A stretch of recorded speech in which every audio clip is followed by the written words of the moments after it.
बिस्मिल्लाहिर्रहमानिर्रहीम। शुरू अल्लाह के नाम से जो बड़ा मेहरबान निहायत रहम करने वाला है। आज आप लोगों को मैं कौम अहद और हज़रत हूद अलैहिस्सलाम का वाक़या बयान करूँगा। बिस्मिल्लाह करते हैं, शुरू करते हैं। कौम अहद और हज़रत हूद अलैहिस्सलाम का वाक़या कुरान मजीद में अल्लाह ताला ने बहुत तफसील से बयान किया है कि एक कदीम और ताकतवर कौम थी जो तूफ़ान नूह के बाद अरब की सरज़मीन में आबाद हुई। इनका इलाका एकाफ, रेतले, टीलों और इलाका था जो आज के यमन और अमान के दरमियान वाक़या है। कौम अहद को अल्लाह ने बहुत नेमतें अता की थी। वो जिस्मानी तौर पर बहुत ताकतवर और लंबे कद के लोग थे। उन्होंने बहुत बुलंद व बाला इमारतें और सतूनदार महलात बनाए।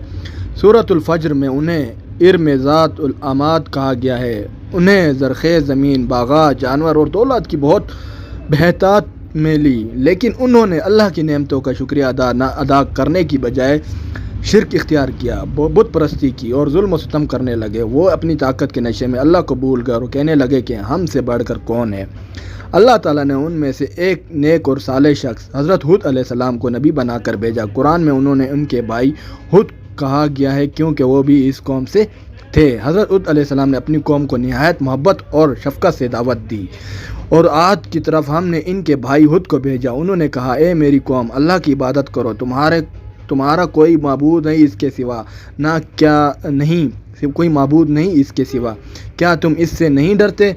आपने उन्हें बताया कि ये बुत तुम्हारे हाथों के तराशे हुए हैं, इनका कोई फ़ायदा या नुकसान नहीं पहुंचा सकते। अल्लाह ही तुम्हें ताकत, बारिश और ज़िंदगी देता है। तौबा करो, शिरक छोड़ो, तो अल्लाह तुम्हें मज़ीद नेमतें देगा। लेकिन कौम अहद ने आपकी बात का मजाक उड़ाया।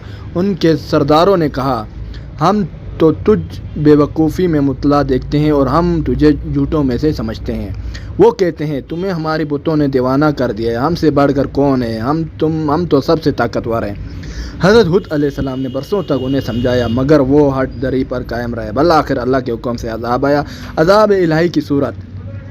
सबसे पहले अल्लाह ने इन पर 7 साल कहत भेजा। बारिश बंद हो गई, फसलें तबाह हुई, जानवर मरने लगे। फिर जब वो खुश हुए कि बादलों का एक गरवा आया, बारिश की उम्मीद हो, तो वो बादल अजाब का तूफ़ान था।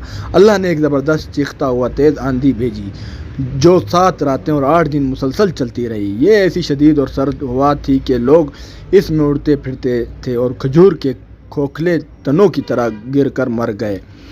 रही कौम अहद तो उन्होंने एक सख्त चीखती हुई आंधी ने हलाक कर दिया, जिसे अल्लाह ने इन पर 7 रातें और 8 दिन मुसल्लत रखा। तो इन लोगों को देखा है कि वो इसमें गिरे पड़े हैं जैसे खजूर के खोखले तने। हज़रत हूद अलैहिस्सलाम और उनके साथ ईमान लाने वाले चंद लोगों की रहमत से महफूज रहे। बाद में वो हज़र मौत की तरफ हिजरत कर गए, जहाँ अमन से ज़िंदगी गुजारी। ये वाक़या हमें सबक देता है कि ताकत और दौलत का गुरूर इंसान को तबाही की तरफ ले जाता है। अल्लाह की नेमतों का शुक्रिया अदा करो, शिरक से बचो। नबी की बात ना मानने का अंजाम हमेशा बुरा होता है। अल्लाह हमें सब को हिदायत दे और गरूर और शिरक से महफूज रखे। आमीन सुम आमीन। जज़ाकल्लाह।